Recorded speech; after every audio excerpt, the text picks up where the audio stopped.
Hello, I'm Roger Chapman. I'm happy to be here tonight with this distinguished group of players from the Battle of Myrtle Creek. The biggest rivalry I know of in high school football in Alabama. You talk about high school sports, they've been a part of our life, our culture, our communities.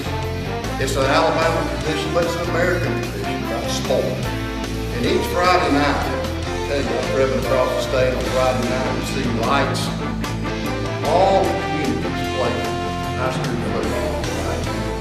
But none of them, in my opinion, have a rivalry like we created between these two communities. From Group, T.R. Miller, between East Group and WSNE. I moved here 30-something years ago, and I kind of fell in love with the high school sport rivalry here in this town. They developed over the years, and the Neal Miller is not just a game.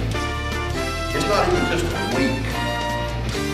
It happens around coffee tables, it happens in restaurants, it happens around television, on the radio.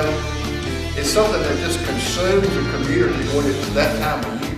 And you can tell when it's that time of year that something special is happening between these two towns, between these athletes from these schools that are playing each other, going to suit up and play. But it's more than just a game.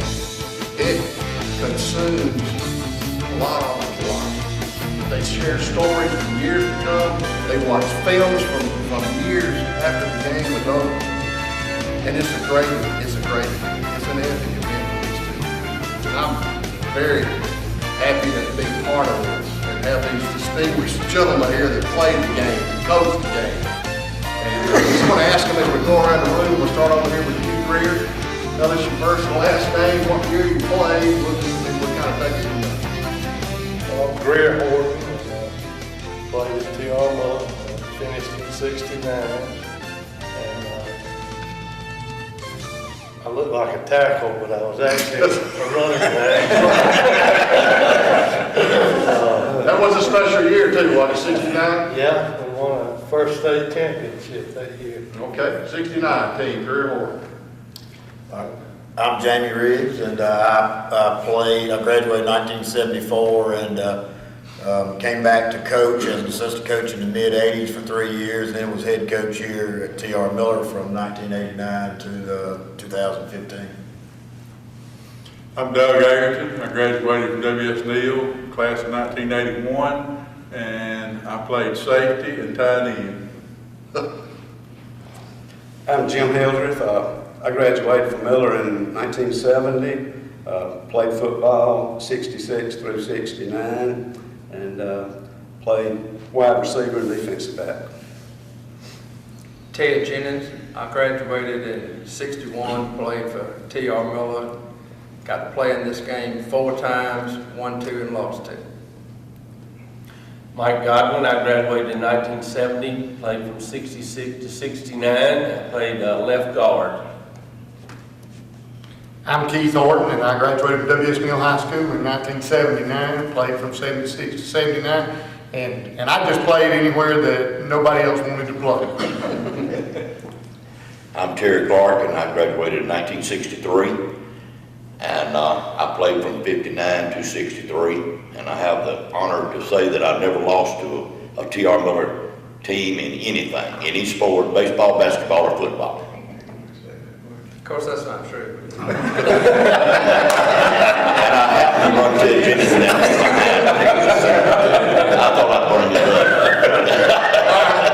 up. My name's Donnie Fountain. I played, I think, from '61 to '65 at W.S. Neal, and I can vouch for what you said. That's being true? Okay. I'm Mike Sasser. I played in the 1962, '63, and '64 Miller Neal games, and I coached at Miller from '81 to '87. And I had 2 sons to play for Miller, and they played in 6 games. I'm Jim McCracken. I played at T.R. Miller '66 through '69, and I was a quarterback a little bit the first couple of years, then was wide out, defensive back all the time, I guess. I'm Winston Lindsay, and I went to W.S. Neal and played in 65, 66, and 67, and played defensive back and running back. And I was just doing some statistics I spoke at the Neal baseball banquet the other night, and from my middle school up, we were 7 wins and 1 loss. They would just mention had ever lost a middle. Well, my junior class was the year that got cursed. And they whipped our tail, and we come around my senior year and beat them 27-0. So that's one of our shutouts. But I was fortunate enough to be on that during that streak that these guys started, and to be able to be part of it. My name is Ronnie Cottrell, and I played at T.R. Miller High School from 1974 through 76. I coached at T.R. Miller High School as an assistant coach in 1980. I was the head coach at W.S. Neal in 1988, and very proud to be a part of these proceedings tonight. You may have a record of playing and coaching at 2 different schools, or even coaching at 2 different schools as well as playing at one. So I'm glad to have all of you here. I never played in that game. My son played in that game. He has great memories. He played with Jim's son and some of you, under Coach Riggs. But I was cast into the broadcast booth by the late Hugh Elliott, WKNU radio station. And I was kind of Bill Henderson was supposed to be with us tonight. He's a little under the weather. But I was on the sideline. And occasionally they would go down to me and let me say something about how the game was going and what I thought the game was going.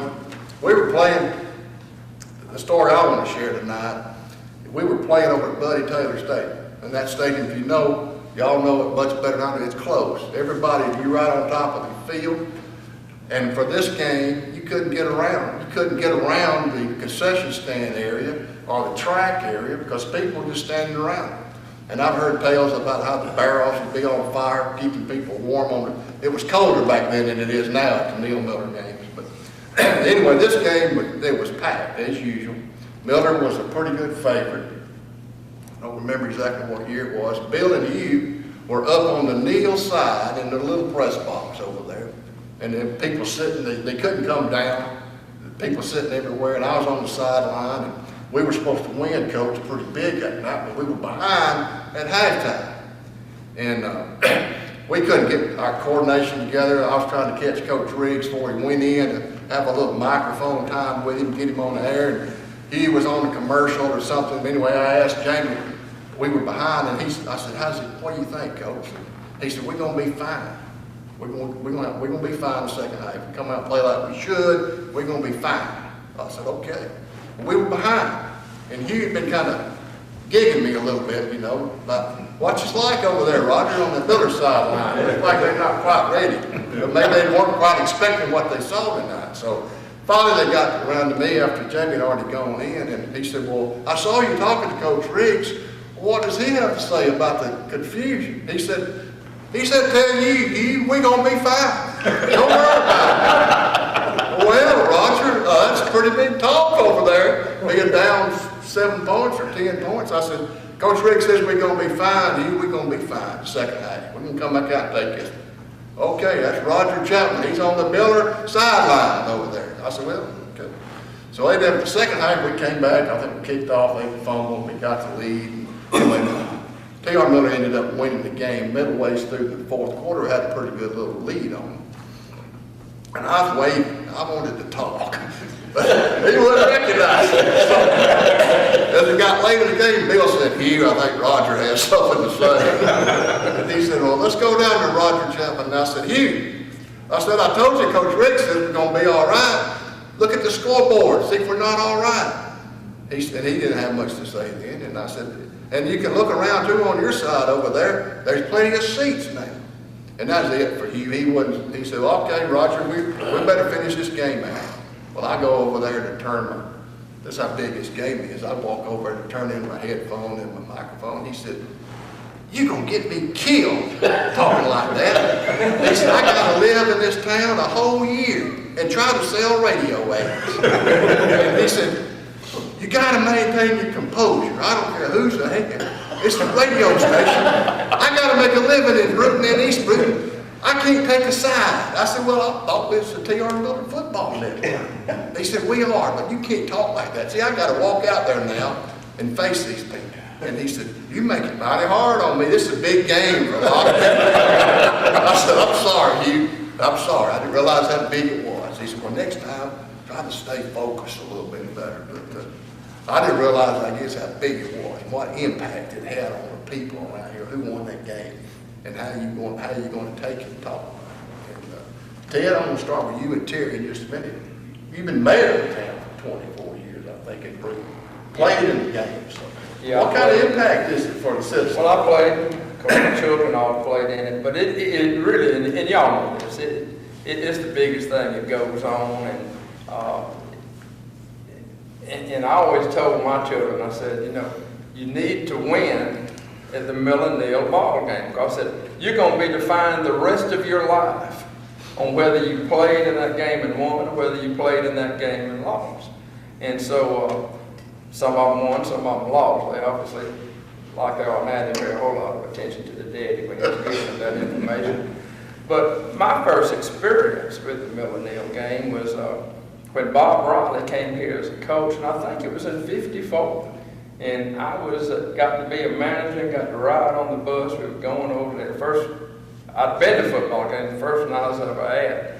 And Neal ended up winning the ball game. I was told on the bus, and I don't know if it's true, y'all may know, this would have probably have been, like I say, in '54 or '55, that was the first time that Neal had beat Miller. I don't know if that's, but you know, they didn't start playing, Neal and Miller didn't start playing until sometime either during or right after World War II. So it's not like it was a long time, you know. And another thing that you may not know was when I played, that was the second game of the season. It wasn't until my senior year that they moved it to the 7th game of the season, and then right after that, they moved it, I think, on to the 10th game. And the reason they said they thought it was a big enough game without making so much emphasis on it at the end of the season. But everybody in the community wanted it at the end of the season. Mayor, how do you were double 0. I was double 0. I've heard stories of you turning monkey rolls after a touchdown. Well, it wasn't just me, it was the whole football team, but Donnie here's brother, the one that picked that number out for me, Jim Fountain, fullback, went to Auburn. They was asking for numbers, and he said, well, I told him, I didn't know what number I wanted. He said, just put double R on him. I said, that's fine, and that's what I wound up with. But as Ted was talking about the number of people, how important it is, we don't have 7,500 people between the two towns, and we've seen as much as 5,000 of those in a football game. Now, you stack 5,000 in W.S. Neal's little stadium that you had then, and they were standing on top of each other. And it's a wonder they wasn't people shot and cut, and I'm sure there was a little of that going on. We didn't know about it, but my first experience was in my 8th grade. We played them played T.R. Miller junior high football, and we beat them. Well, that year, Miller beat Neal. Well, we had Buddy Taylor had come, and that's who the stadium is named after. Well, I think he was the first year that he beat, the year you was talking about, I think that was his first year here, but he come in there and he said he was leaving. He said he just couldn't get anybody to do what he wanted to. So the junior team had him at the little banquet we had, and we told him, said, Coach, if you'll just stay with us, we won't lose to him in anything anymore. And he stayed, and we did. So that's the way it went out, you know, and it rolled on for us for a while, but then it changed drastically. But again, as being mayor, you best be involved with your school. There's an election time that comes up, so you better be ready. Winston, I've heard you had a lot of stories that you could share with us. Give us a couple of them. Say that again? I've heard you have some memories that you could share with us. Give us a couple of them. That's why I said I wish Roland was here. He could remember a lot more than I can. But one thing I'd like to mention is Donnie and Mike didn't say some of the things they did. And as a younger player, younger than them, because I couldn't start at catcher in baseball until Donnie graduated. And Joey Shell said the other night at the Neal banquet, he says, all I saw Neal, he's in the W.S. Neal Hall of Fame as catcher, and the only thing he said was he's the best defensive catcher Coach Hopper's ever seen. He said, so he didn't say nothing about his hitting. So I hit Donnie hit, and I was a better defensive catcher, that's what it was. But what I was thinking about, and I went back, and it was a night in the old Tiarmilla Stadium, and I think these guys were seniors. And it was, Flaunton was through, it was people from Flaunton, I remember being there, and I was just on the sideline as a spectator, and it was that big game. Both of these guys, out of Neal, one out of Miller, signed with Bear Bryant, the University of Alabama. That ain't happened again, and that was big. Both of them went on to play ball at the University of Alabama. But that game at halftime, I still think it was 0-0. Or Miller was ahead 6-0. Either way, Miller scored first, I believe it was, and 6-0. But at halftime, the floods came.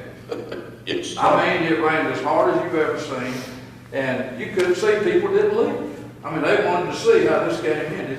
And I think Donnie scored. There were the two Running back. They had the two big running backs, and Donnie scored, and I guess we got an extra point. All you got back then, I guess, was 1 point for running it in too. I don't think we did any kicking or either way. It was 7-6, I think, was the score. But to see that they're two warriors. I mean, those are two guys. That's what the Neal Miller game's all about. As far as I'm concerned, it didn't get any bigger than that. Like I said, I was fortunate enough to sort of be on the tail end of that, and rode their coattail right into a very good winning streak.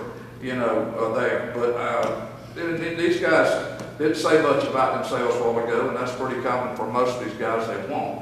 But that sort of set the tone for even that. It was a changing of the guard a little bit during that time before Miller, won just, had been winning a lot more than Neal for a long time.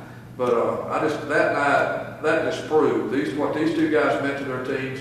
I heard people talk about Guy, and he's passed on now, but Guy got knocked out of bounds and somebody fell on top of him and he couldn't breathe. I thought he was going to drown. The water was so deep. Mike Donnie probably said the same thing. There was no footing at all. But the boys hung in there, both of them fought tooth and nail, and it just, 7-6. I don't know if they was ever won any better or greater than that game to put these guys up there where they belong and what they meant to this community, and to have Bear Bryant to recruit both of them, because there's several. Walter Lewis, there's some other people from here that's played at the University of Alabama.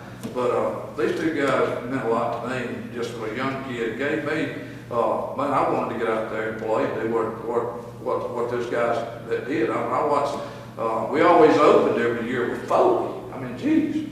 We opened with Foley every year. It didn't matter, but I saw Donnie and them, they run a real tight game there. And who was the quarterback for Foley?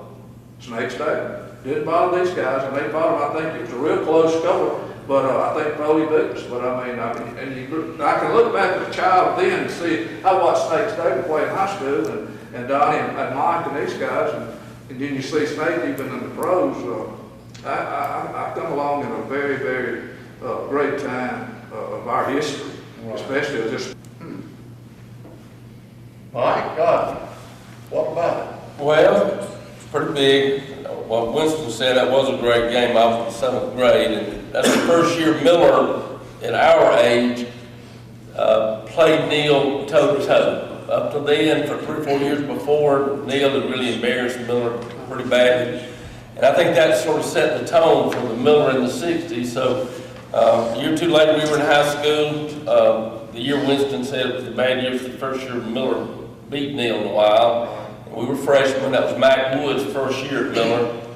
And so we decided then we were going to win when we were seniors, and we decided then we were going to be state champions. Nobody believed us, but we thought then we were going to be pretty good. And so the Neal game our senior year, we lost to Neal our junior year in a tight game, and Neal had they had a better team. Our senior year we had a better team, and we knew we were going to win, and won 51-0 over there. And I'll tell you, I ran out with the specialty. I was a lineman. I wasn't supposed to go out, but we were so fired up. I ran out, and I got out there, and the crowd was like Terry described it. I didn't want to go back, we had to come in through the Neal side, I didn't want to go back through the crowd by myself, so I told Coach Wood that I'd come out by mistake. Well, anyway, we went to the state playoffs, like I said, won the state championship, but he made me go out the next 2 games, he was superstitious, but anyway, it was exciting. I do remember this, we rolled over, and we were so excited, we were banging the bus, and the Neal fans, you know, they were on fire, they wanted to beat Miller, but we just had that feeling, we knew we were going to win that game, and we did. But you were out there with the specialists all by yourself. Yeah, I was excited about going out there, but I was too scared to go back, so that's the way it was. Jimmy, tell us a lot of good memories. We're gonna say the Sasser and Donnie stories a little bit. Save them for the end. We're gonna say them, because they got some true memories. Yeah. Mike and Jim and Greer and I were all in the same class, so we came up through it, you know, from the 9th, all 4 years together, and it was tough, those scout team years. And we got beat on a lot until we got to be seniors. We played, we were real fortunate. I have to mention Bucky Philippi in this conversation. He, of course, went on and played at Auburn after he left T.R. Miller, but he started at quarterback in the 9th grade for T.R. Miller, and that was the year Miller beat Neal for the first time in probably quite a while. The next year, he broke his thumb, and Tommy Scarborough was the second-string quarterback, and we were doing pretty well, and he got his leg all torn up. So they were looking around, now what do we do? So it wound up with me. So we're in deep trouble now. We've got about 6 or 7 games still to play, and our 2 top quarterbacks are hurt, and I'm throwing back there, and I wasn't very good. We won probably more games than we lost, but that year, Neal beat us 27-0, and I just got beat like a tom-tom. So that was a tough year. We got clobbered that year, but then I was in the 10th grade that year, and then, as Mike said, we had a good year our senior year. A stat that I'll just mention, it's a crazy stat. We almost didn't get to the playoffs. Back in those years, you only had 4 teams in each classification to play. And one of our teams canceled on us. We played 9 regular season games. So with only 9, we were 9-0, but there were a whole bunch of 10-0 teams in the state. So we almost didn't get in. I don't know how we did, but we did. And at the end of the year, after all was said and done, we were 11-0, and we had 8 shutouts in 11 games and allowed 28 points on the year. Now, we had a lot of attention to our offense. We had Bucky, and we had Greer running, and he ran 1 million yards that year, and we had a great offense, but the defense allowed 28 points. I played safety. I just sat back there and watched. There was nothing to do. Nobody ever got to the safety. I mean, the linebackers, if they got through the line, the linebackers got them. So it was an easy, you know. Who were some of those guys? Yeah, who were those guys? Oh, some of the... Big line, yeah. Yeah. Well, Robert Blackburn, who y'all know, played with us that year. Bubba Young. We had a little middle guard, Frankie Sims, who we all remember. He was probably, if not the fastest, the second fastest man on the team, and he was a stumpy little middle guard. Off the snap, he was in the backfield before the quarterback could take 2 steps back. And so we had a lot of talent that year. Mac Philippi went to Auburn. He was a junior that year. He was a 6'5" tight end. He went to Auburn the next year. So we had a lot of talent. Steve Glass, one of our linebackers, went to Auburn. So there was a lot of talent. Greer was the one who'd get us fired up, you know, and if things were getting tough, he'd go knock somebody's head off, and everybody get all fired up. So he was kind of the heart and soul, you know. He was our inspiration when things got tough. Well, he let me watch the video of the CD of your team when y'all playing that 69 year, and he said, "That's me." I said, "Which one, Greg?" He said, "Number 20. I thought you were lying. And then I could hear Coach Wood talking over the film, saying, that's Greer Horton running for 15 yards. Yeah. That's Greer Horton running for 10 yards. Greer, tell us. I got on those steroids. Greer, I know you come from a great line of storytelling, but tell us a couple. Well, I need to go back a little ways because I watched Terry play at Rotary Field and Ted, and I think Charlie McDaniels and Jake Johnson and all that. And I watched it. And I was there the night it rained so hard that Winston was talking about. But Langham was okay because he tore the goal post down, and I remember that well. But, coming through and watching everybody play and stuff like Winston was talking about, it's pretty inspiring to watch all this. I still don't understand why both schools weren't combined. I believe we could have played anybody. But that's neither here nor there. Talking about one other game that we got beat so bad, you was talking about the sophomore year, played over there. I was playing safety, and one of my claims to fame was I led the tackle chart. It's safety at that time. But it was a long night. And then, Godwin will probably remember this, the next year, Keith Harrell, I believe, was quarterback, and Dennis Dunaway was center. And we got a little information, and we figured out what the little checkoff was. And it was hot dog. It was their little, like, man, it says Oklahoma or whatever. Omaha. Well, they come up to the line, and Keith says, hot dog. We shift. And Harold's eyes gets this big. And Dennis is trying to look back up. Keith says, cancel that order. And we had a good time with that, but they still beat us. It was the night Pete McCormick ran past everybody on a punt. You had to tell him you did it after you did it, though. That was the only thing. He could run over anything, but every time you called a play, the quarterback had to tell him when we were breaking huddle, where'd I go? What is that? But, I mean, the guy, he didn't make the grades, if you will, but he was, you couldn't hardly tackle him if you tackled him anywhere down low. But the guy he was awesome. But, in fact, I'm not sure, it seems like he may have passed away. Last year. Yeah, he's passed away, but he was a He was a fine great guy. football player, sure was. And Jim, you were on that team, weren't you? Yes, I was, Roger. Greer ever do anything to get you fired up? Well, yeah. Recently, I'll tell you one, every game, usually pretty early on in the game, Greer would throw up in the huddle. And there was one game we came out really flat. I think it was Flomaton. And by the second quarter, we realized Greer hadn't thrown up. You know, we were in for a long night. But somehow, and we stayed flat pretty much that whole game, but we did win the game.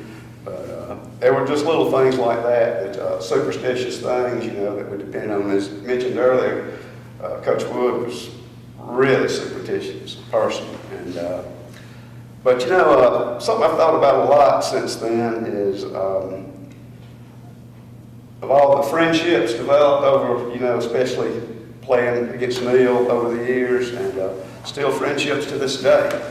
I know we could play against each other, and I think Winston and I used to go hunting sometimes on the weekends after the games out at Bradley and so on. But yeah, it's just great memories, and you know, I forget a lot of Mike, but don't not, you know, everything. I know Coach Riggs and Cottrell got special stories. I think we'll just take a little break right now, maybe get a glass of water, reminisce a little bit, and come back in just a few minutes. We'll be right back. Okay, we're back in the second half. We're talking Neil Miller football, hometown rivalries. We've got some legends here with us. We've been joined by Roland Gibson. He played in the early 60s. He's here for the second half of this get-together of these legends. But we've heard from some 60 players and some earlier players. We got Donnie Fountain, Mike Sasser, two players that played against each other in some of the classic games. We're going to have those on in just a second. I want to hear from some of these young fellas. We've got a couple of youngsters here. Keith, one of the younger guys sitting around here. Tell me something about recent. Well, recently, 37 years ago, I guess that's pretty recent. Something that everybody, I don't know that everybody's alluded to just how the players, the guys that play in this game, they all know each other. I mean, it's not like you you show up on the field that Friday night and all of a sudden you say, hey, I never saw those guys. No, you know those people. And you see them all the time. The Miller guys, they date Neil girls, and the Neil boys, they date Miller girls. So everybody's in a relationship. Even with me, my wife went to Miller, and my son played at Miller, played with Coach Ricky. You know, the thing that stands out to me is, especially that would have been the 78 game, my senior season, Miller had the finest football team that had ever been assembled in the state of Alabama that I know of. They had Walter Lewis as quarterback, played at Alabama. They had Dow Altman playing linebacker, and anywhere else they needed him. And he went on to play at Auburn. And they had Reggie Brown at tailback. He went to Alabama. They had Randall Mallard and Walter Broughton. I don't know exactly where they went to college at, but they ended up in the pros. Yeah, so they had some real talent over there. And some of my best friends, Ronnie Grady, he played at Mississippi Southern Mississippi. And Scott Hubbard, he played at Southern Mississippi. We were all close friends. Well, you know, I hung around those guys a good bit, and they, of course, will say that. When you come telling y'all boys, look, boys, we're going to kill y'all, we're going to kill you. And at the end of the game, we're going to set the record. We're going to beat Greer, and Mike, Jim, and Shine's scoring record. Y'all are done for. And they meant it. And at the end of the night, we felt like we had won because they didn't set the scoring record. And we scored on them, and they were supposed to be the best defense in the state. And Greer, one of them said something about leading the tackle charge. Well, that particular game, I was playing safety, and I looked at Reggie Brown and Walter Lewis, and I was absolutely sick of it. 17 tackles at safety that night, and I was just about dead. And I thought, when Roger asked me to do this, just exactly what can I say about that game, about myself, because I said that I played where everybody else didn't want to. That night in that game, because they were pretty good, Roger, I'm telling you they were, and it was a very physical football game, and by the end of the night, I had played safety, cornerback, I had played wide out, I had played tailback the whole second half. I had several snaps at quarterback, and before the game was over, I punted. I don't know if anybody else ever did that. They may have, in Mayor Clark's day, somebody may have played that. I don't think so. It was a long night, but when the game was over, I still remember we as a team, the W.S. Neal team that year, who had some great guys on it. Mickey Anthony was a fantastic player, and Jeff Booker, who holds the record still at W.S. Neal for the longest field goal, he was a super player, and a guy named Andrew Nero, and you know, we had some great players, but we didn't have the kind of talent Miller had that year.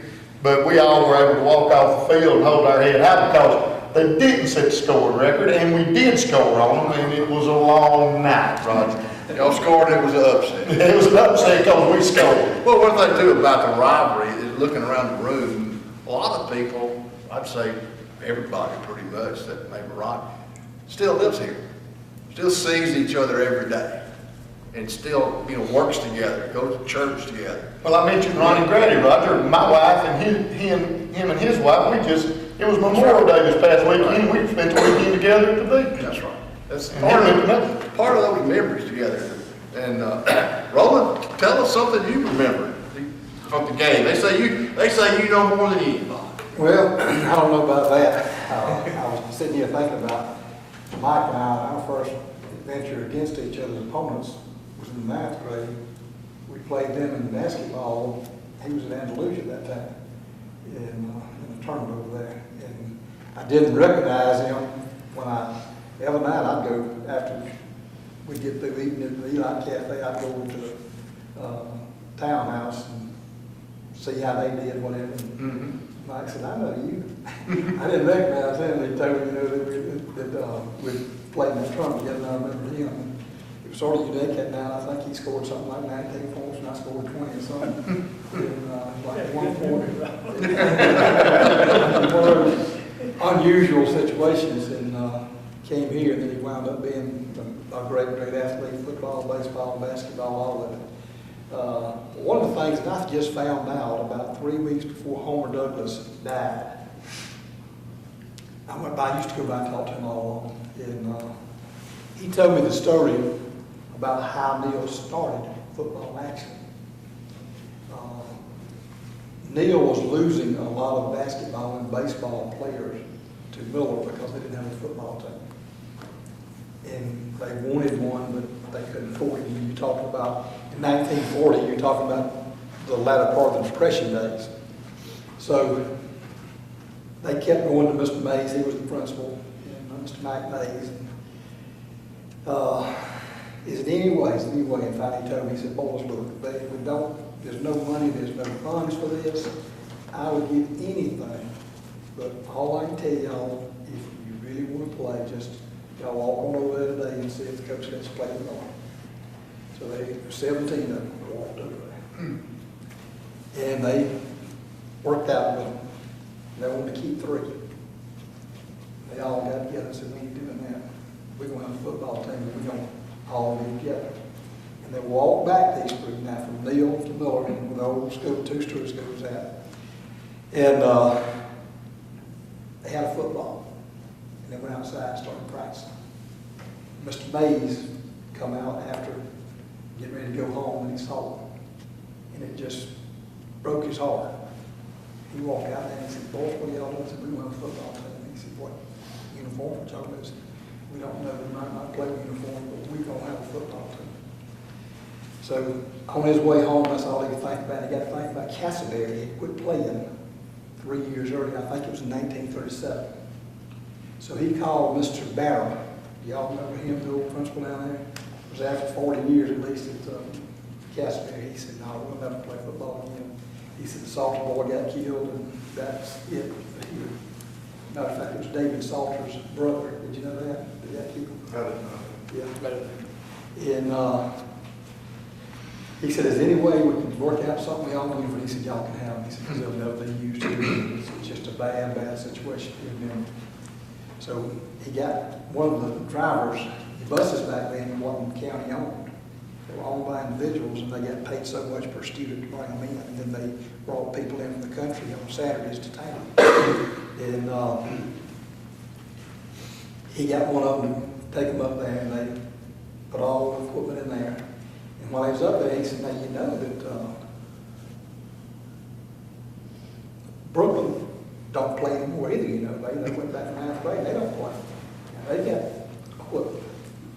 And he said, go by and talk to them.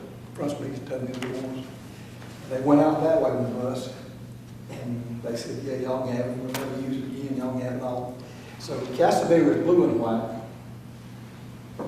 and Brooklyn was blue and gold, and we had that argument ever since. It's always been, what is the color, you know, which one? But they come back, and there was old beat up stuff, old, but they had a football team that went 0-6. And from that came some outstanding support. That group of men that was the first team, till every one of them's death, was part of Neil football all the way. I got started. That was started, and I used to come to our house. My dad was a railroad contractor, and when he would get a chance to be off on a weekend, he would call them all up, you know, through the week where we was at, you know, and said, won't be home, y'all all come. And I would sit in the living room, sort of behind a hive wall, and listen to them talk. And it was very, very unique, them telling about them old days, you know, and some wound up being some very, very super athletes. I think 3 of them played college ball out there, you know. And it was unique, but Neil Miller has always been unique. I remember as a little tiny fellow, Neil beating Miller 38-0 in 49, I believe it was. And all the players in Chile, because my aunt was a cheerleader. And they came by our house, and I remember all them being there, you know, and I didn't understand what all was going on, but everybody was awful happy and, you know, stayed a long time that night. But all my life, I've always been around and part of it. And it's been, you know, like Horton said, it's, you're close to all of them. And, you know, I look here and see heroes everywhere around. I mean, just like Ted. I mean, I used to go and watch him play basketball, baseball, football. You know, I think you about, what, you finished 61? Yeah. And, you know, they was all the heroes. Matter of fact, Tommy used to come to the house all the time. And you know, he and Byron are friends, and it was, you know, a situation where you always had these close friends that was always around you. And as far as the games, there's been so many good games. There's been a few space games in there, but, you know, you can still get your money's worth for your ticket when you go there. You can rest assured you're going to see something unique. And I will say one story, I don't know if anybody's told this or not, but and I'll hush. The first Neil Miller game was actually set up after the season. And I think it was the Kiwanis Club, was it? Or the JCs, which one was it? And there was to build a new field. They was playing at that time at the baseball field, Lyles Park. And they were going to build, what do they call it? Rotary Club. That's where it got its name. That was a game they had for charity there. Well, at halftime, my uncle, Jimmy Gibson, and a gentleman went out to have a drink in the car. And another gentleman, Mr. White, come by and took the bottle away and took him a drink. And Mr. Murphy didn't appreciate it and snatched it back. And he cut Mr. Murphy real bad. And my uncle took the knife away from him and beat his eye out. They took Mr. Murphy to the hospital and left poor Mr. White laying there. The police come by and he was moving around trying to get up. They took him to the jail all night long. So he had an eye that was out on his cheek. He stayed in jail. That's pretty tough people back then. But I think it's always been a little bit of, you know, excitement in the air when you had those little football games. Sure. From the playing field to off the field. Doug Egerton, probate judge, played the game, snapped the ball with a broken back against somebody. Yeah, that was against Oz.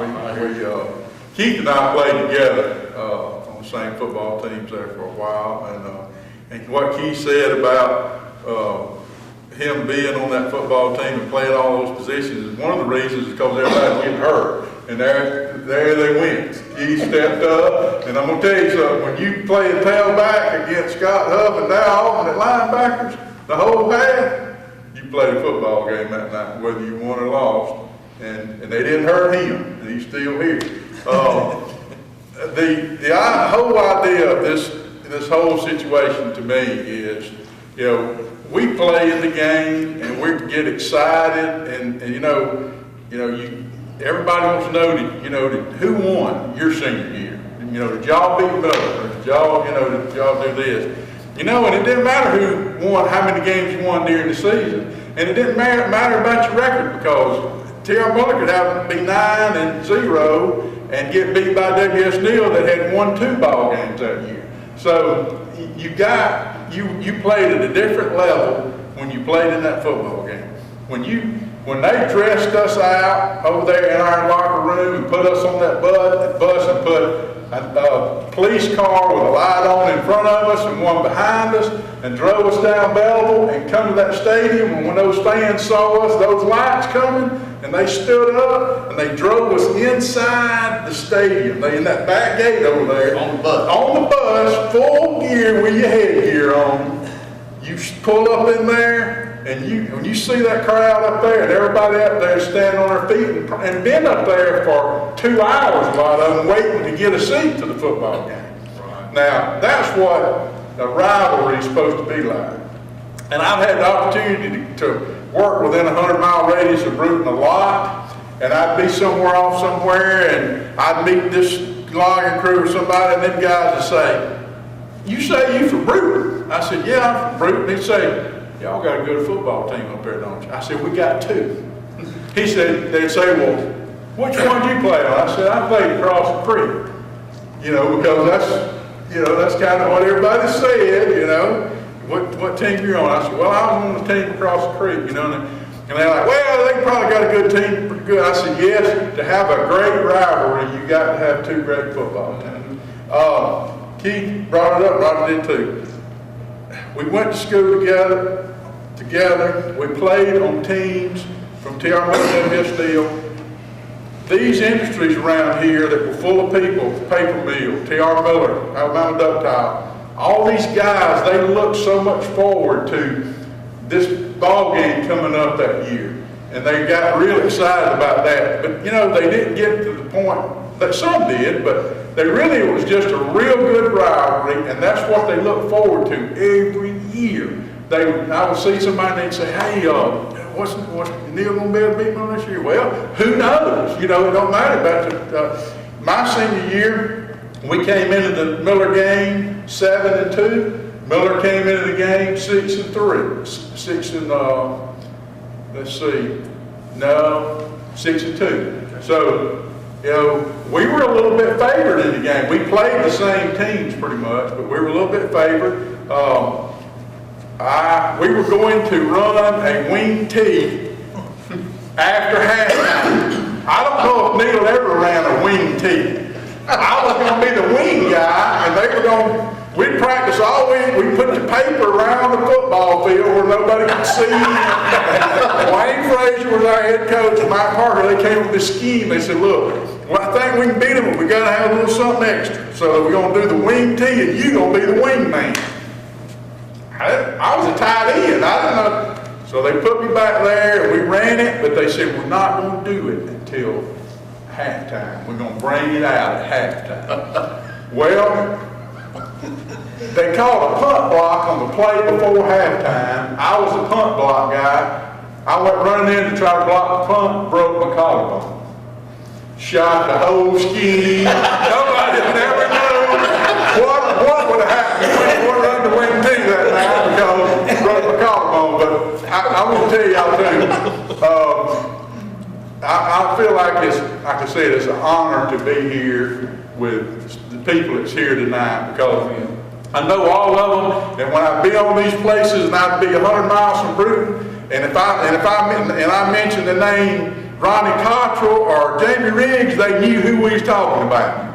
Now that's from one end of the state to the other, really. It's just not within our little area right here. So we have some legends in here and people that I look up to. You know, Donnie Fountain, that's all I've heard all my life. Best football player ever played WSU. You know, I mean, you know, and Terry Clark, they are legends. Big Keith and I talk about, they're just legends to us.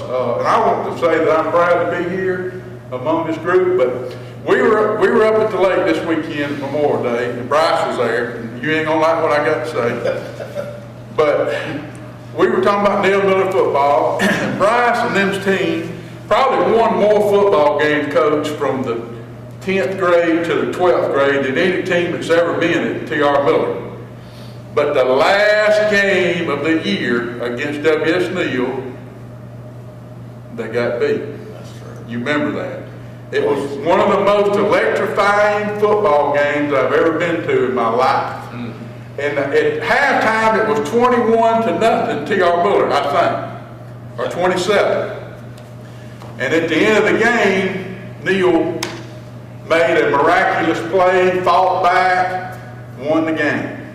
And Mike Bryce said this weekend, well, Dad, I'm going to just tell you, it don't matter how many games we won back then. I didn't beat W.S. Neal my senior year, my last year to play them. I didn't beat them, so that's the way everybody looks at it. And I said, well, son, join the crowd, because I didn't beat them either. And we ain't going to be the last ones that get that win or lose. So you don't never know in that football game because it's so special about what it means to the players. Like I said, when you come to that stadium, either coming to T.R. Miller or you going over there to W.S. Neal and you riding on that school bus, y'all know that feeling. Everybody here knows that feeling, and that's what it's all about to me. Well, we've heard Donnie, Mike, we've heard all of y'all comment about it. Donnie, tell us what it meant to be the greatest player maybe ever played at Neal. Tell us what it meant to play for W.S. Neal. From the greatest player ever played at Neal. Okay. But back in those days when we were coming up, I mean, that's all we had to do. We played football or baseball year-round.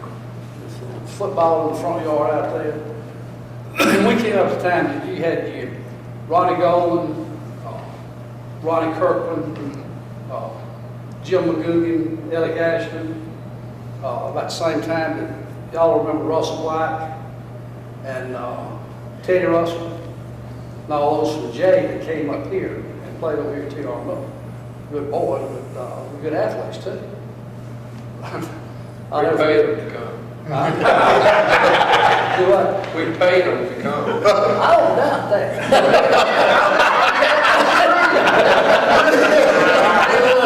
We furnished them with a car, paid everything they need. Yeah.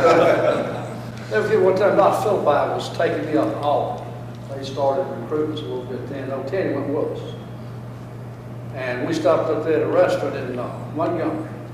And I'd been to many restaurants myself. I don't think Teddy'd ever been. We went in and ordered something to eat. I come back out there and wanted to know how I wanted the eggs cooked. And I told him, and old Teddy looked at that woman, he said, just like Mama does. And then you had Frank Philippi over there, there's Mama, you know how he talked under his logo. It was, like I said, it was a good experience. We either played football or stayed in the woods. And I had two sons that played under Jamie at T.R. Miller. And that was, I had a brother coach at W.S. Neal. That wasn't too good of a situation. I don't remember just what it was, Jamie. Will called a pass one night. And maybe that put Miller ahead. I don't know what it is. I never forget Jim telling me he never wanted to hit. A little guy, his life is bad. He wanted to hit Will. Will ran right in front of him.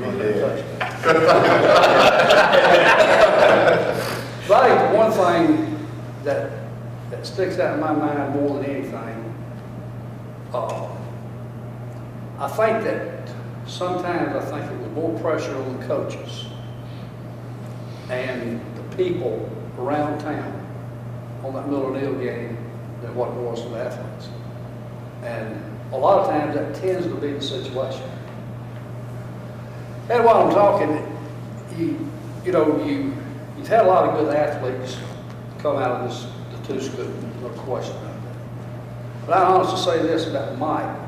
Mike was probably one of the best athletes that ever played ball in this area. I'm talking about as far as being a natural athlete. But and we had some good games. Never got a chance to play marbles with him, but I bet he was good at it.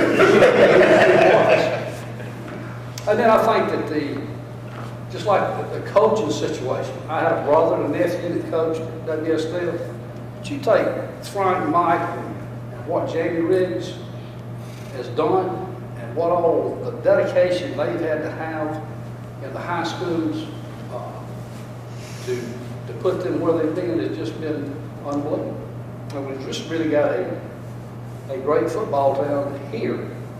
And I think it meant a lot to play at Neal, and I enjoyed it. The three I thought, you sure you was a running back or pulling guard? My job was just to run Terry down. Well, guys, the three guys we have left on the first round of this discussion both played and coached at their respective schools. Mike Sasser, Mike, heard Donnie talk about playing against you. You've heard these other guys talk about your career, both played and coached. Tell us what T.R. Miller football meant to you. Well, I guess Jamie and I are the only ones here that have played in the game and coached in the game and had sons to play in the game. And I know I had no success as a player against Neal. We were 0-3, and when I was coaching at Miller, had a little bit more success, 4-2. Should have had more success than that. But then when my sons played, they were 6-0 against Neal. So yes, it's gotten better. But I know my senior year, we had been tied once, And I think W.S. Neal had lost to Foley. I think they were 8-1 and we were 8-0-1 going into the ball game. And I was, not only did I play offense, I played defense, and I had to tackle Donnie Fountain a bunch of times. I was at safety, and he didn't get stopped until he got about 8 or 10 yards downfield, and he ran over me quite a few times that night, and Neal won that game and kept us from having an undefeated season. But it was, I don't know how many people that stadium at Neal seats, but they would, I've heard some stories, there were over 5,000 people at that game that night. That was in Miller that night. We was actually up at Rotary Field. Was it at Rotary Field? Oh, yeah, that's right, it was at the Rotary Field. And there was in the pine trees and there was everywhere else, if I remember correctly. There was 2 or 3 of a pine tree, one tree. On that night, we couldn't get no closer than where Wellside Tire is now for the bus. We had to stop and walk from there. And when we got to the field, there was full standing everywhere, outside trying to get in, and the police started trying to get us in, and about 2 or 3 at a time popped through, about 12, 15 people, you know, and we finally got in there in about 15 minutes. I remember looking around, they was in the trees, they was everywhere, and I thought, oh my Lord, if the fight starts, we ain't got no way. We are here. But I grew up in Andalusia, and I was used to the Andalusia Op rivalry, and Coach Riggs knows something about that.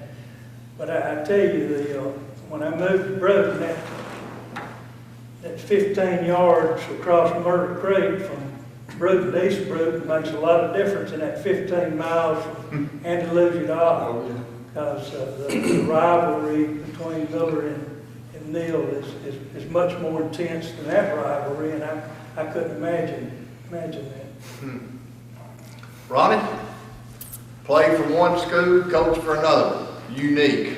Tell us a little something about that experience. Yeah, you know, I'm like Doug. I'm honored to be here tonight with such great people, guys that I respected as players and saw you growing up. But the one point I want to make is there's been a lot of great coaches in this rivalry. I mean, we've mentioned some of them. Hugh Fountain and Jim Fountain, both outstanding coaches.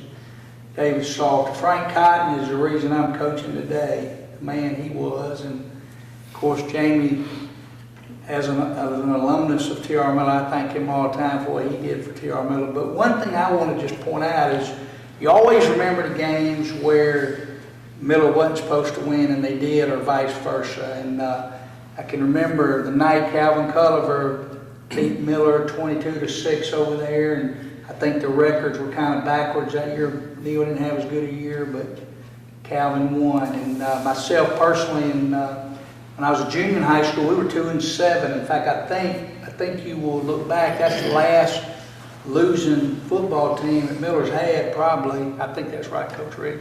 But we did beat Neal that night on the first play of the game. Bernard Farmer ran 80 yards for a touchdown on the first play, and I was so excited that I snapped the ball. I was a long snap. I snapped the ball over the field goal kicker's head. And we covered it at the 50-yard line. So we're ahead 6-0 for that whole game. But I'm just telling you, it was such a big night for us because, again, Neal was 7-2. I think we were 2-7. But scored a safety late in the game to win it 8-0. But that's just one of the games. You know, my senior year, Ricky Chancellor was the quarterback at Neal. I had a fine football team. Shorty Madden, who was a great player. And of course, Hal Parker was not there then, but I think back of the guys we played against. Hal Parker was a phenomenal football player at Neal, and that respect you build in this rivalry is pretty incredible. But that night we went into double overtime, and we won the game. I don't know that might not would have been a year that Neal probably should have won, but we did. And I don't know, as a coach now, switching over, I got a love for both sides. I mean, because I've seen it on both sides. I know how important this game is. And my only game coaching in it as far as the head coach, Joel Williams was the head coach, and we carried him in overtime, and we lost in a game that probably we shouldn't have been in, but our kids just willed it to try to win the game. I do remember leaving T.R. Miller Stadium, and they got this big sign that says Ronnie Who on it. You know, they had run it out there after the game after we lost. But I'm in the bus doors open, I'm standing in the front as we're driving away, different people are yelling at me, and I just want to jump off that bus and grab one of them, and I say, heck, that's my high school teacher there. I mean, it's like we know every part of it. We know all the coaches, we know all the players, and I think it is, I like somebody said earlier, I think it's actually bigger to the fans than probably what we take into consideration. But I want to say, having not lived here, there is so much respect for this series. I mean, everywhere I've been in Florida and Alabama, there's such a respect for what we have, and that's something we can be thankful for, too. I mean, you think about all the games that's been played, it's been a very, very clean rivalry. Y'all making point to some things, but I think it goes back because there's been some really good coaches in this series, and there's been a lot of pride in the games. I don't know, I've been in a lot of places. I think we're very blessed in this community to have W.S. Neal High School and T.R. Miller and the programs we got. Well, I thought about something while you're talking. You know, my son played for Jamie, and Jamie certainly probably got more memories of Neil Miller than maybe anybody in the room here. I remember one time we were going to the Alabama game after T.R. Miller got beat before they hit somewhere deep in the playoffs. He and David Stokes were in the car. And they were down and out because they lost to Neil that night, or got beat in the playoff. And I said, Tyler, you see that atlas back there? I said, get that atlas out. And I want you to look. I want you to circle all the little towns in Alabama where you've gone and you beat somebody in the playoffs. And the same thing goes for Neil. I said, you start circling the town. You start over there in Daleville, and you go to Geneva where you beat Slocum, and you go over here to Gordo. And I said, you guys sent those guys home from the game. Same thing goes for Neil players. They've gone all over the state, beat people, won state championships. I said, don't feel sorry for yourself because you played, because you got beat. Think of all the other teams that have lost to T.R. Miller or W.S. Neal in a tough game. I guarantee you, when they got through circling all the little towns, they felt a little bit better about themselves, whether they lost to Neil or not. You know. Let me say one more thing, too. This applies to Ted's daughter. When I was coaching at Florida State, we won a national championship in '93. And we're at the White House. And of course, who's the first person that I run into is Ted's daughter.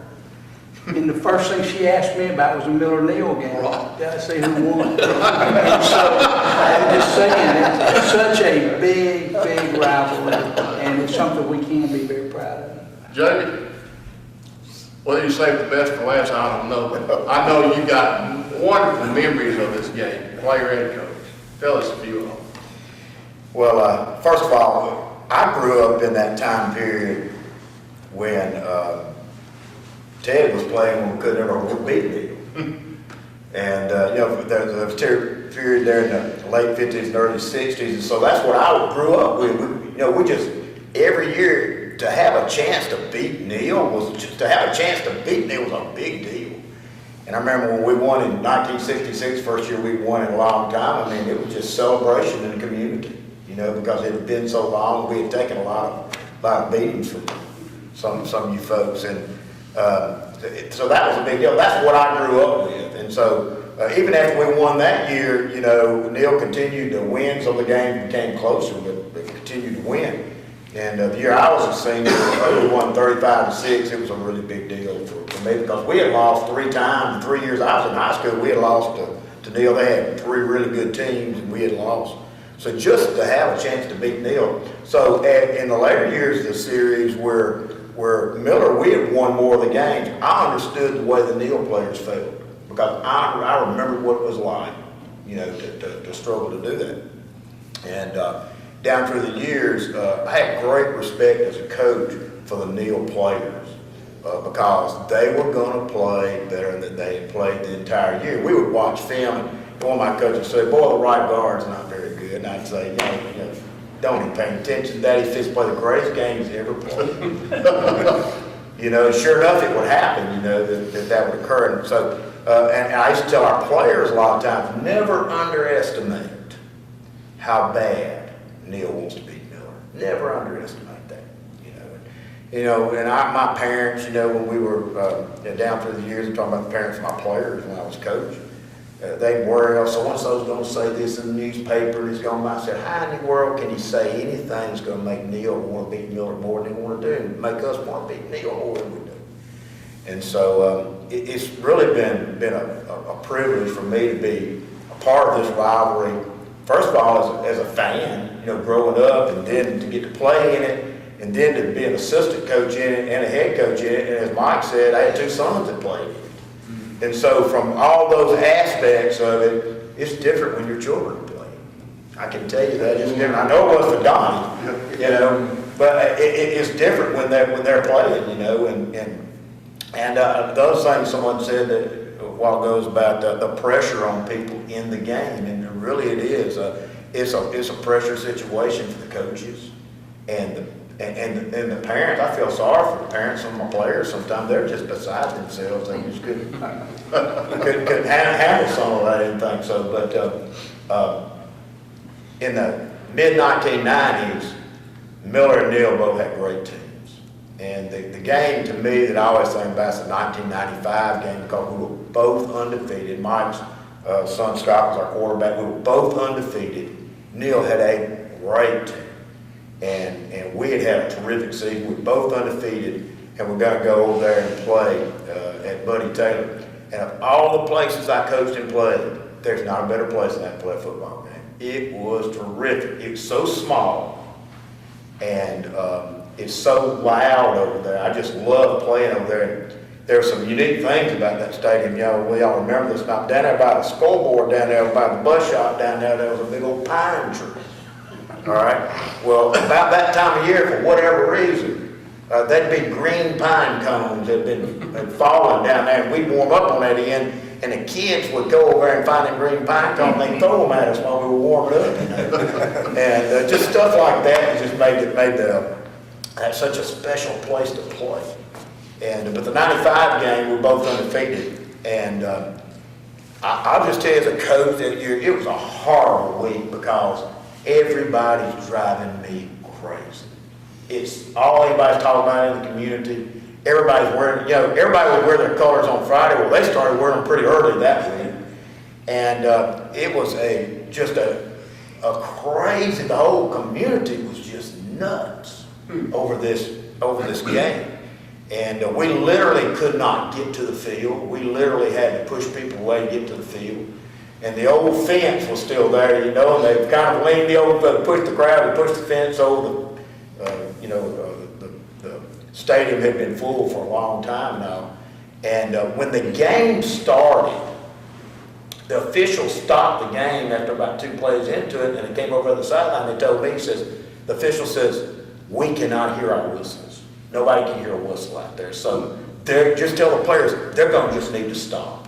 Okay, well, I'll tell them that. So we get the ball, we stop Neil, get the ball back, and the first play, we throw a little boot pass, and Tristan Moore, a little video short back, catch it, goes down the sideline, he runs down the sideline, they bump him out of bounds. Well, he was about 3 yards out of bounds over there after he got bumped out of bounds when somebody just lit him up over there and knocked him over up under the fence. I mean, they put him away over there.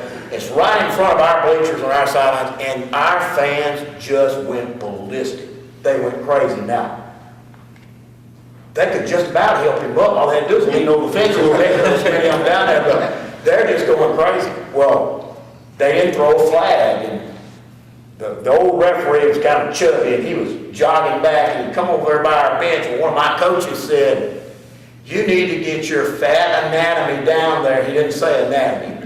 You need to get your fat anatomy down there and go call that penalty. When it did, he threw a flag. So I look up there, and we got a flag up here, we got it there down here, so the referee comes over and says, Coach, I'm gonna have to flag you, coach, for using profanity towards me. I said, well, what did he say? He said, well, he told me to get my fat anatomy down there and make that call down there. And I said, hey, look, I said, they just knocked our guy out of bounds over there about 3 or 4 yards. And I said, if you call a 15-yard penalty on us and back us up, I said, look up there in those stands up there, how many people is. There's no telling what they're going to do. He looked at me, and he looked up in the bleachers like that, and he picked that flag up. He said, no foul play on the first down. But that was a great game. We won the game right at the end of the game. And I tell you, the only thing worse than that week was the fact we had to play again in the playoffs like 3 weeks later. You should never play Neal twice in 1 year. Once is plenty. We had to play twice that year, and the second that week of the playoffs was worse than the first week. And I can tell you from a coaching standpoint, and I think for our players, we were just glad to be able to get to the game, to finally play the game. So it's terrific. But how many times do you get an opportunity like that? You know, and so our players, I try to remind them of that. To play in a game this big. There are so many kids that play high school football that don't have a rival. Don't have a true rival. We have a true rival. Neal has a true rival. We play in everything. And how great that is, how great it is that we live right next to each other. Man, that's just terrific. And that we, like Keith talked about, we've intermarried, which has created some other issues. But it just makes it so great. So it's been a privilege for me to be a part of it in so many different ways. But I just have great respect for the rivalry. I just think it's a tremendous thing. I hope it continues. I hope it continues to be as strong as it is and as important as it is to our community. And it is important to our community. And and we're known for something. We're known for football around in this area. Everything I can tell you that a lot of the kids from Brewton go off to different places. They'll say, "Where are you from?" They say, "I'm from Brewton." And their first question is, "Did you go to Miller Neal?" Because they know about the Battle of Murder Creek. And how can you have a better name for a series than the Battle of Murder Creek? It doesn't get any better name. And it's truly that way. So.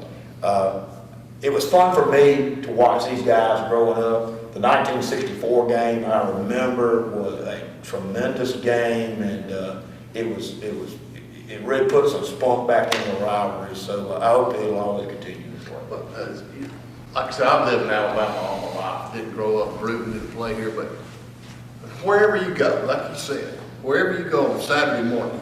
I went to the Alabama game a few years back. Alabama had a little midget guy named Colin McGuire, called him Big C. Walk in the A Club room, Colin said, "What happened to T.R. Miller last night? Neal killed him." I said, "Okay, what about the Alabama-Auburn game?" "Well, who cares about that? What happened down there?" "Coach Riggs, what's Coach Riggs say about that game?" "I don't know, Big C. Find out." Roger, I can tell you, and this may kind of say it all for me. I was defense coordinator for Mike in 1985. We go over to Neal and get beat. We felt bad. I mean, we really felt bad. And I basically had to go to the locker room, get Mike out of the locker room, get him on the bus, because we just were just sitting there, and the players got on the bus, and it was an upset, and they beat us, and it was a deal. So anyway, the next morning we get up, and my wife goes outside, and she comes back in, and she hadn't been part of the Miller Neal thing much, and she said they egged our house. She said, "What are you going to do?" And I'm going to say, "Well, I'm going to go clean it off." And she says, "Well, who did it?" I said, "It doesn't matter. We lost to Neal. We deserve it." I'd like to mention one thing before Roll too.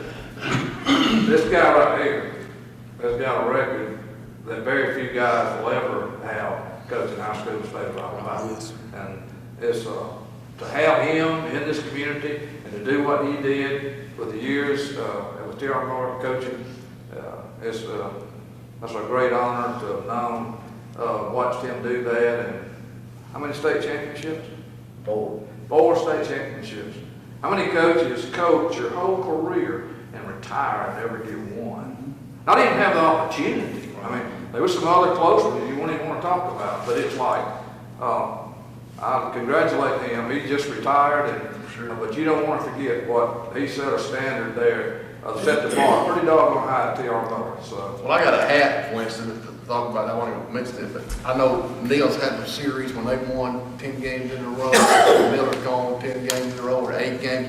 I have a hat, coach, from the 90s that says T.R. Miller football, 113 wins in the 90s, 11.3 a year average. You don't do that with an average team. You don't do that with an average coaching staff. You don't do what Neil's done some years when they weren't supposed to win, or Miller's done other years when they weren't supposed to win, without some great coaches. And you got good athletes, but somebody's at that helm on both schools, making those kids, getting those kids to play. Well, Roger, I think the intensity of this rivalry, we've talked about it. I can remember in the 9th grade, we lost to Neil. Our freshman team lost to Neil at Neil. And we get on the bus, and of course, Coach Frank Cotton gets on the bus. And I think by the time he got there, he had tobacco all over that bus. He yelled at us for 15 minutes at least. We drive back across, because we lost to Neil. So we get back across on the other side. He gets back on the bus and gets us for 15 more minutes. But, you know, an interesting dynamic is when I was a head coach at Neil, I was a head coach in 1988. My brother, Danny, was the president of the school board for Bruton City Schools. And he's on the chains over there, you know. So, I mean, it's crazy. But he had a shirt, had Neil and T.R. Miller on it. And I said all that to say this. I think what drives it, though, is what Jamie said. You know, you always got the best out of your players in that game. I mean, it didn't matter. It didn't matter what the records were. It didn't matter who was playing. I mean, you were going to get the best. Now, some of them still got out of hand at times, but you still got the best. Just like you were talking about, Keith, you played a great game. You didn't win, but you played a great game. And I guess that's what I'm proud of as an alumnus of T.R. Miller, and I concur with you, Winston, what Jamie did. We didn't pay him enough money to still be there. But what happened there, and even being part of only one team at Neil, you know, the intensity with this game is played is something to be very proud of. Hey, Ronnie, you mentioned it. One of the things you said, nobody remembers what I did, or probably does. A lot of us, nobody even remembers us playing. But I tell you one thing, if I had been the cornerback on the other side when Joey Emmons ran that ball in that night in that double overtime game, I was on the other side. If I'd have been the guy he run over, y'all all remember that right now. Absolutely. And everybody in the community would have too. No, So things could have been worse. It could have gone another way. Was that not a great game? It was a great game. And see, we remember all parts about it because it gives us a lot to be thankful for, because it gives us something every year. I mean, you know, Jamie mentioned a while ago he had an undefeated season and talks about playing that last game, 85, talked about losing one. It is a huge game. We made the playoffs at Neil, but we didn't beat Neil. I mean, we didn't beat Miller, so that's what those fans remember that year, right, Terry? One thing I want to mention too, you know, when you grow up at W.S. Neil and T.R. Miller, you're always hating on the opposite team, and you always want to beat them as bad as you can. And then you get out of school, and you have kids come along, and then they go to the opposite school.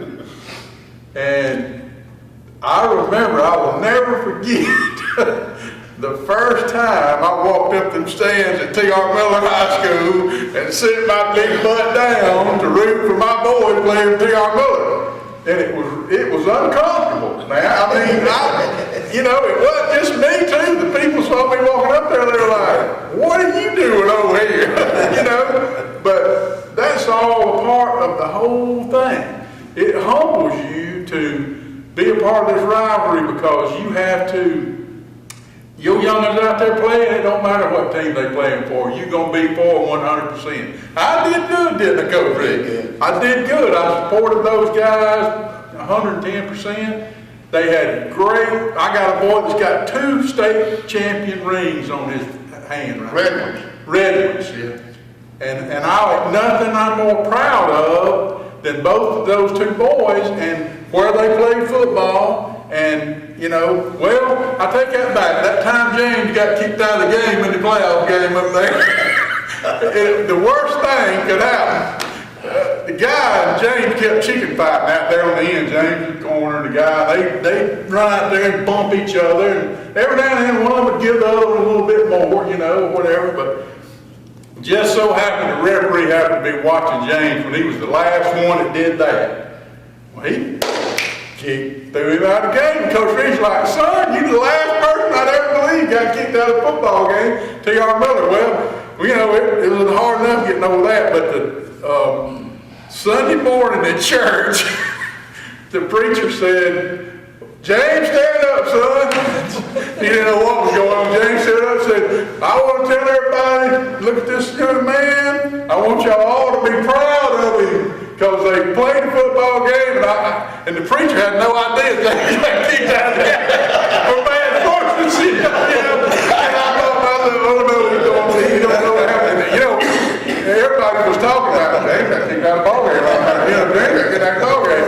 You know, James is just a great kid, but like I said, he just happened to get caught. But, you know, that's all a part of it. You know, that you're going to support your kids. And again, you know, you grow up and you're supposed to thinking you're supposed to be hating these folks, and all of a sudden you're sitting up there with them because your youngin's out there, and you're going to be pulling for your youngin and that team. And that's a part of the unusualness about us being 15 feet across the creek, and that being the difference in these two communities. So let me go along with you on that. I was off in Summer County, and I remember the city council over at that time, and I called home, and Marie told me, said, your son wants to tell you something. And I get on the phone, and he said, Daddy? I said, yeah. He said, I transferred to T.R. Miller today, and I broke the phone. I slammed it and broke the phone. And I backed off, and I waited about 30 minutes, and I was fuming. I mean, what had happened at the house? right, yeah. And I got another phone, I called him back. I said, boy, are you crazy? Have you lost your mind? No, sir, that's where I want to go. I said, are you sure? Yes, sir. I said, okay, then that'll be all right. So that happened.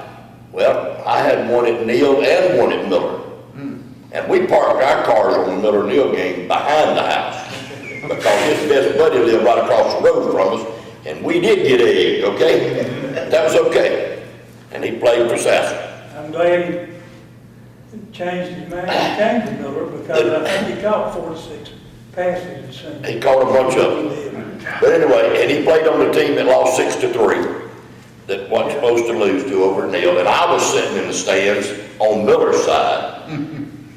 And I've never felt so uneasy in all my life. I was sitting in a crowd of folks. And Dwayne Hammond was there. And, you know, you don't want to say too much because he just slapped you down. But anyway, the next year, I called back home from summer camp, and Jennifer says, Daddy, I transferred to T.R. Miller. I said, what's the matter with y'all? What's wrong with the water down there? And anyway, so both of my kids wound up there, and I was like you. I sat on that side, and I pulled for him just as hard. In fact, Donnie Rock gave me the hat off his head that he was wearing on practice, and I wore that to every football game. We wasn't happy with you. But it's totally different. We wasn't exactly happy with you then either. No, a lot of folks wasn't. It's a lot different. I wanted Coach Riggs, when Harrison played for Coach Riggs, my son, I wanted Miller to beat Neal way worse than I ever wanted to beat Miller when I played. My daughters, I had two girls, and I had to wait till Stokes come along to have a boy to play. And that's Ted's grandson, it's my grandson, and he's a sophomore, fixing to be a junior at Miller. But I remember the first time I walked into Neal Stadium and went to Miller's side, and my girls were in the band. One of them was a drum major. And I had a guy that was a quarterback club for Miller, and I won't repeat what he called me. But I mean, they don't care. Well, I don't care if your kids are going to Miller. You play at Neal, you're a traitor. You know, that was my first experience. I went on and sat in. The others got easier, But the rivalry is so, if you went to kneel, you're gonna have that pride that you had as a kneel player. And you're gonna instill it in those grandchildren, those other people, and likewise at T.R. Miller too. But it's, you know, that all they were doing was, you know, saying, hey, you went to kneel, you was a football player, you should, they don't care. It's all in. And I like to say the boys and the coaches have made it what it is. And it's been a good revival. I don't remember a lot of bad things happening. All the fierceness and all the media coverage and all the talk and that goes on. You know, after my senior year, I went to one of the best parties I've ever been to at Bob McMillan's house. And, you know, Bill Richardson, some of them guys coming in there with sweats on, and we all just hung around. Jim Fenton said, if y'all beat Miller, you get to drive my new GTO. I had to get somebody else to drive home next day. We had a great time. Y'all remember J.B. Brazil? Probably never been a bigger Neil fan that I knew of it in my. Him and Wayne wasn't real close. J.B., I remember playing over here, Coach, at Miller, and Neil had come back and won. It may have been the game y'all talked about where they came from behind and won. J.B. had the biggest Neil flag I'd ever seen in my life, and he's not that tall. But he was so fired up. He was running across over to the Miller side, and that flag must have been 5 feet long, but he was holding that thing up so high, and he wouldn't let anybody touch it. He didn't want to touch the ground or anything. He'd run up and down that sideline, and nobody left. The game was over. We just kind of stood there. And here he came with it, and I thought to myself, I don't know what. That guy's got so much pride in his school. To come up, you know, and I said, look at that. You know, I said, what a fan, what a game, what a rivalry creates an atmosphere like that, 15 feet apart from each other. For these three coaches, and by the way, congratulations also, I told you a while ago, what was 305 wins? So we keep up with you too. You know what y'all do too. You just saying we can read too, and went to Neil, didn't you? Oh, yeah. Those three coaches, y'all appreciate this. When Neil first started that long run, about 15 out of 18 years, when Coach Taylor was his first year here, they played the second game of the year that year. Neil lost to Monroeville, and Miller had lost to Andalusia opening game. They played at Neil, and they had the big pep rally in the gym. And when Coach Taylor got through, you know, he was a good speaker too. I mean, he could really motivate everybody up. And he got through and he said, now, what's a good word? And everybody hollered, Big Miller. Some smart-aleck boy Ian stood up and said, you mean, what's the big joke, don't you, Coach? Because Miller had been winning, you know. He told one of the boys, go get my paddle. He brought him out in the middle of the gym. Popped his butt 3 times. He said, I never felt as much pressure in my life that night. Neil won 21-20. He said, I was so glad because I didn't know who that kid's parents were or what. And I popped his rear end and embarrassed him in front of everybody. But it's those kind of things that coaches do that sometimes makes everybody believe. And through all of everything that's been through this rivalry, believing is what's really been the winner always. You know, sometimes that man might be a little better than you, but if you keep hitting, he'll quit.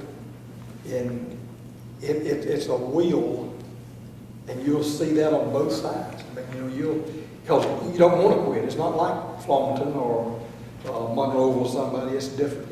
You know him. You're going to see him every day. You're going to go to the theater. Used to. Or we go to the theater to be everybody be there when we was kids. You know, and you knew everybody so well. But I thought you coaches would appreciate that because that sort of changed the whole tempo.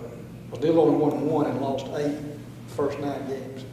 And, Coach Taylor was unique, and he said that was the most pressure he ever felt during that game because he knew that he better win that game. That brings up, y'all talking about the pressure on the coaches, and I mean, I've been around, coaches a lot, and, we're good friends with some coaches, that coach both sides, and Jim, Donnie's brother, coached Neil, and I'll never forget.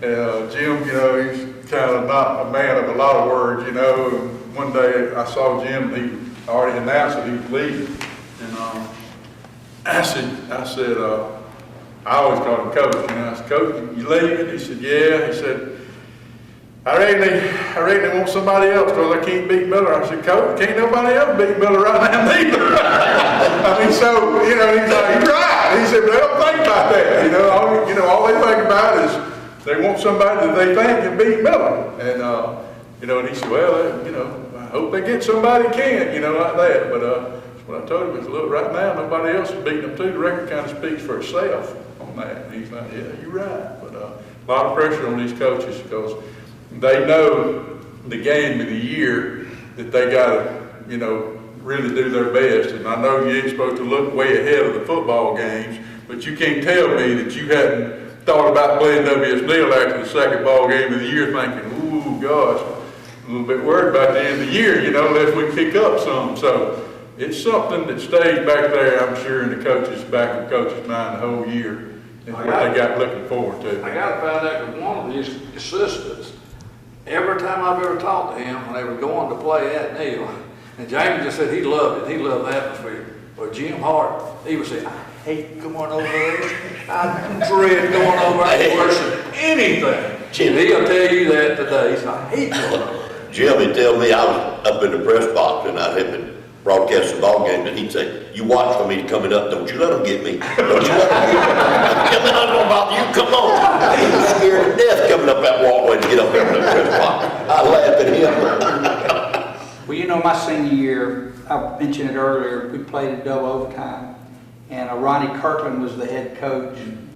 And my father, who's passed, who's maybe the greatest man that's ever lived, in my opinion, but he named me after Ronnie Kirkland and Ronnie Golden.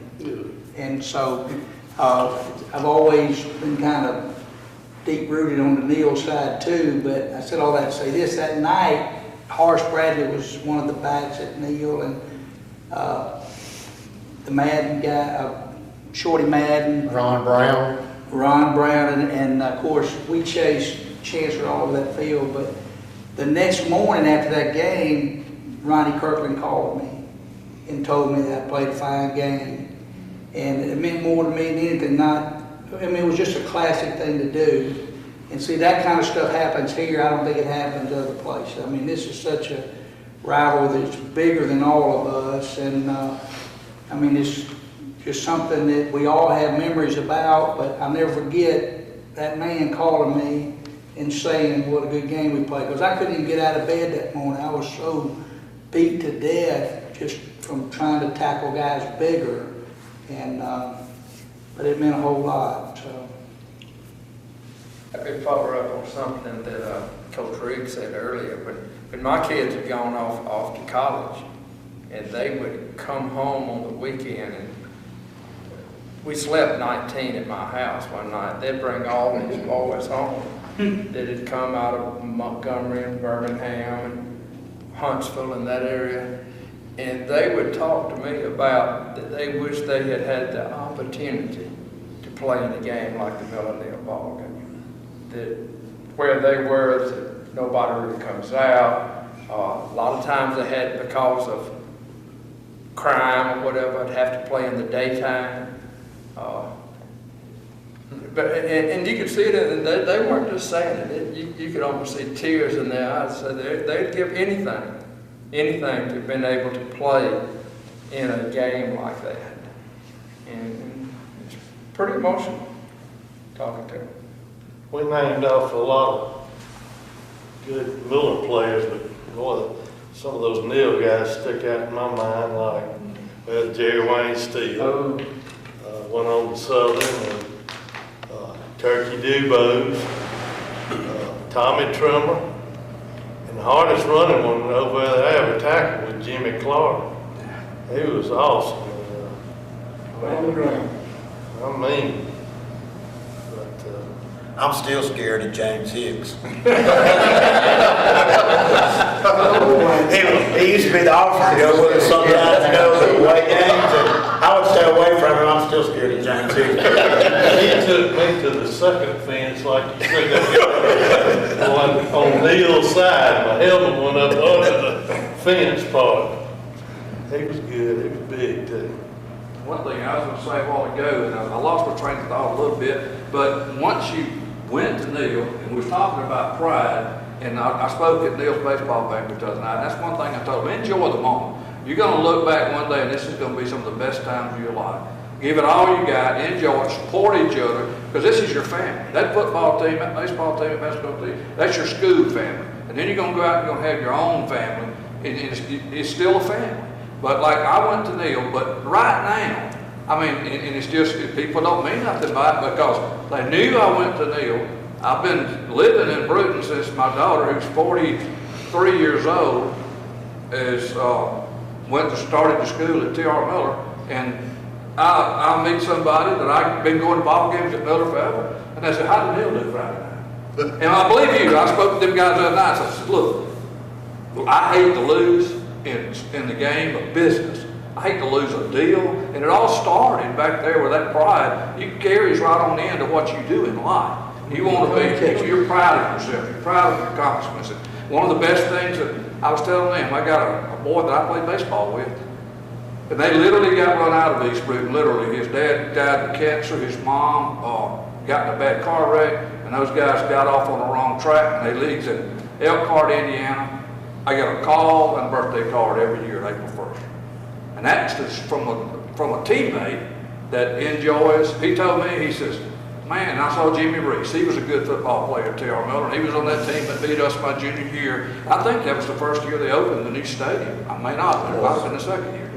But they on Facebook now, he said, I know Jimmy Reese, I saw him at a funeral. He says, man, he says, I used to hate Michael Black. Michael Black said, I used to hate Reese, and now they're Facebook friends. I mean, that's just, but there was that rivalry there. But what I was going to say, people ask me, it's like, how'd Neil do Friday night? They still, I'm supposed to know how Neil did, and I've been on this side of the creek a long time, but that's how they identify you. They'll do the same thing with Doug, and not meaning anything by it, it's just, well, how did they do that night? Well, I don't know. I was in, I was with Miller in Bayside the other night, and or I might have heard somebody mention the score, but, that's just it. They'll do likewise on the other side. Great discussion, guys, great rivalry. Challenge you, if you're in South Alabama in the fall of the year, the lights are on at Bruton Municipal Stadium or the new Neil Stadium, well worth your money. Pull over, go to the Battle of Murder Creek, see T.R. Miller play W.S. Neil. No finer teams in the state of Alabama. Thank you for joining us. Good night.